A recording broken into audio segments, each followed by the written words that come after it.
ಯಾವಾಗಲೂ ಕ್ಯಾಬೇಜ್ ಪಕೋಡ ತಿಂದು ಬೇಜಾರಾಗಿದ್ದರೆ ಒಂದು ಸಲ ಎಲೆಕೋಸಿನ ಪಕೋಡ ಅಥವಾ ಕ್ಯಾಬೇಜ್ ಪಕೋಡ ಟ್ರೈ ಮಾಡಿ ನೋಡಿ. ಇದು ಮಧ್ಯಾಹ್ನದ ಊಟಕ್ಕೂ ಸಂಜೆಯ ಟೀ ಕಾಫಿ ಜೊತೆಗೂ ಸೂಪರ್ ಆದ ಕಾಂಬಿನೇಷನ್. ಹಾಯ್ ಫ್ರೆಂಡ್ಸ್, ಎಲ್ಲರಿಗೂ ನಮಸ್ಕಾರ. ಕುಕ್ ವಿತ್ SRಗೆ ಸ್ವಾಗತ. ನಾನಿವತ್ತು ಗರಿಗರಿಯಾದ ಕ್ಯಾಬೇಜ್ ಪಕೋಡ ಹೇಗೆ ಮಾಡೋದು ಅಂತ ತೋರಿಸ್ಕೊಡ್ತೇನೆ. ರೆಸಿಪಿ ನೋಡೋದಕ್ಕಿಂತ ಮುಂಚೆ ಇನ್ನಷ್ಟು ಹೊಸ ರೆಸಿಪಿಗಳಿಗಾಗಿ ನನ್ನನ್ನು ಸಬ್ಸ್ಕ್ರೈಬ್ ಮಾಡಿ.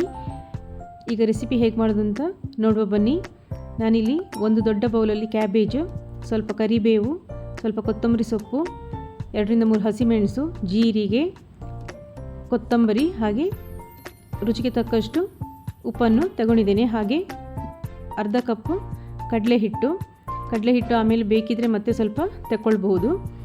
ಈಗ ನಾನು ಕ್ಯಾಬೇಜಿಗೆ ಕಡಲೆ ಹಿಟ್ಟು, ಹಸಿಮೆಣಸು, ಕೊತ್ತಂಬರಿ ಸೊಪ್ಪು, ಕರಿಬೇವು, ಜೀರಿಗೆ, ಕೊತ್ತಂಬರಿ, ಹಾಗೆ ರುಚಿಗೆ ತಕ್ಕಷ್ಟು ಉಪ್ಪು, ಸ್ವಲ್ಪ ಇಂಗು ಸೇರಿಸಿ ಚೆನ್ನಾಗಿ ಮಿಕ್ಸ್ ಮಾಡ್ಕೊಳ್ತಾ ಇದ್ದೇನೆ. ಇದನ್ನು ಚೆನ್ನಾಗಿ ತಿಕ್ಕಿ ಮಿಕ್ಸ್ ಮಾಡಿಕೊಳ್ಳಿ. ನೀವು ಮಕ್ಕಳಿಗೆ ಮಾಡಿಕೊಡ್ತೀರಿ ಅಂತಾದರೆ ಹಸಿಮೆಣಸಿನ ಬದಲು ಖಾರ ಪುಡಿ ಕೂಡ ಸೇರಿಸ್ಕೊಳ್ಬೋದು. ನಾನಿದು ದೊಡ್ಡವರಿಗೆ ಮಾಡುವ ಕಾರಣ ನಾನಿಲ್ಲಿ ಹಸಿಮೆಣಸನ್ನು ತಗೊಂಡಿದ್ದೇನೆ. ಹಾಗೆ ನಾನಿಲ್ಲಿ ಇದಕ್ಕೆ ಈರುಳ್ಳಿ ಅಥವಾ ಶುಂಠಿ, ಬೆಳ್ಳುಳ್ಳಿ ಯಾವುದನ್ನು ಕೂಡ ಉಪಯೋಗಿಸಿಲ್ಲ. ಅದರ ಬದಲಾಗಿ ನಾನಿಲ್ಲಿ ಕೊತ್ತಂಬರಿ ಬೀಜವನ್ನು ಹಾಕ್ಕೊಂಡಿದ್ದೇನೆ. ಇದು ಕೂಡ ತುಂಬ ಚೆನ್ನಾಗಿರ್ತದೆ. ಈ ಥರ ಕೂಡ ಒಂದು ಸಲ ಟ್ರೈ ಮಾಡಿ ನೋಡಿ. ಇದನ್ನು ಚೆನ್ನಾಗಿ ತಿಕ್ಕಿ ಕಲಸಿ. ಈಗ ನನಗೆ ಸ್ವಲ್ಪ ಕಡಲೆ ಹಿಟ್ಟು ಕಡಿಮೆ ಅನಿಸಿತ್ತು, ಹಾಗಾಗಿ ಇನ್ನೊಂದು ಸ್ವಲ್ಪ ಕಡಲೆ ಹಿಟ್ಟನ್ನು ಸೇರಿಸ್ಕೊಂಡಿದ್ದೇನೆ. ಟೋಟಲಾಗಿ ನಾನು 3/4 ಕಪ್ಪು ಕಡಲೆ ಹಿಟ್ಟನ್ನು ಸೇರಿಸ್ಕೊಂಡಿದ್ದೇನೆ. ಹಾಗೆ ನೀರನ್ನು ಒಂದೇ ಸಲ ಸೇರಿಸ್ಕೊಳ್ಬೇಡಿ, ಸ್ವಲ್ಪ ಸ್ವಲ್ಪವೇ ಸೇರಿಸ್ಕೊಂಡು ಚೆನ್ನಾಗಿ ತಿಕ್ಕಿ ಹಿಟ್ಟನ್ನು ರೆಡಿ ಮಾಡಿಕೊಳ್ಬೇಕು. ತುಂಬ ನೀರಾಗಬಾರ್ದು, ಹಿಟ್ಟು ಸ್ವಲ್ಪ ಗಟ್ಟಿಯಾಗಿ ಇರಬೇಕು. ಇಷ್ಟು ಕನ್ಸಿಸ್ಟೆನ್ಸಿ ಇದ್ದರೆ ಸಾಕಾಗ್ತದೆ. ಈಗ ನಾನು ಮೊದಲೇ ಎಣ್ಣೆ ಬಿಸಿಯಾಗಲಿಕ್ಕೆ ಇಟ್ಟಿದ್ದೆ.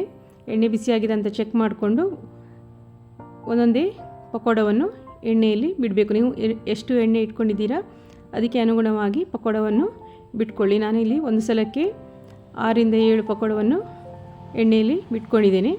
ಇದು ತಾನಾಗಿ ಮೇಲೆ ಬರಬೇಕು. ಆ ನಂತರ ನೀವು ಇದಕ್ಕೆ ಸೌಟನ್ನು ಹಾಕಿ ತಿರುವಿ ಹಾಕಿದರೆ ಆಗ್ತದೆ. ನಂತರ 2 ಸೈಡು ತಿರುವಿ ಹಾಕಿ ಕಲರ್ ಚೇಂಜ್ ಆಗುವ ತನಕ ಮೀಡಿಯಮ್ ಫ್ಲೇಮಲ್ಲಿ ಚೆನ್ನಾಗಿ ಡೀಪ್ ಫ್ರೈ ಮಾಡಿಕೊಳ್ಳಿ. ಇದೀಗ ರೆಡಿಯಾಗಿದೆ ನೋಡಿ. ಇದನ್ನು ನಾನೀಗ ತೆಕ್ಕೊಳ್ತಾ ಇದ್ದೇನೆ.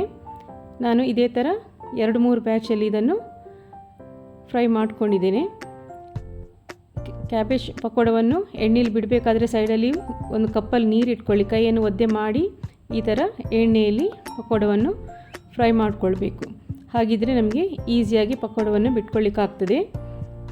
ಇದು ನೋಡಿ, ಈಗ 2ನೇ ಸಲ ಕೂಡ ಕರೆದಾಗಿದೆ. ಇದನ್ನು ನಾವು ಪುದೀನ ಚಟ್ನಿ ಅಥವಾ ತೆಂಗಿನಕಾಯಿ ಚಟ್ನಿ ಜೊತೆ ಕೂಡ ಸರ್ವ್ ಮಾಡ್ಬೋದು. ಇದು ಸಂಜೆಯ ಕಾಫಿ ಟೀ ಜೊತೆಗೆ ತುಂಬ ಸೂಪರಾದ ಕಾಂಬಿನೇಷನ್. Thanks for watching.